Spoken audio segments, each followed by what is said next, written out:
Attention aux clichés, cette poignée de main n'est pas aussi spontanée qu'elle laisse paraître. L'alliance entre les ennemis d'hier, Alain Pigeot et Christelle Morançais, est d'abord stratégique. Après des semaines de guerre intestine, retournement de situation hier, un accord est finalement trouvé et les deux listes fusionnent. La différence est notable, d'abord parce qu'il y a eu une discussion politique sur le programme et sur la manière de gérer la ville du Mans et le Mans Métropole.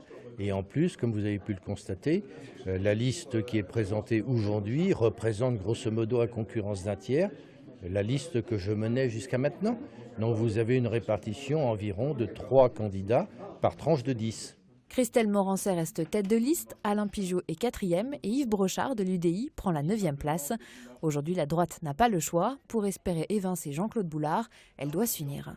Vous savez, dès l'instant que je suis partie dans la campagne, j'y allais pour gagner. Et aujourd'hui, cette union renforce cette idée. Et donc, comptez sur nous, on y va vraiment pour gagner et non pas pour faire figuration ou d'être dans l'opposition. L'UMP au Mans, c'est donc un feuilleton à rebondissement dans lequel il ne faut pas faire de sentiments. Mais je vais pas revenir sur l'histoire de cette campagne. Il y a eu des moments difficiles, des moments douloureux, des moments même conflictuels, je le reconnais. J'ai vécu douloureusement certains moments de cette campagne et je considère que je n'ai pas été tellement protégé et que j'ai souffert, je le dis, j'ai souffert. Et vous n'avez aucune rancœur ?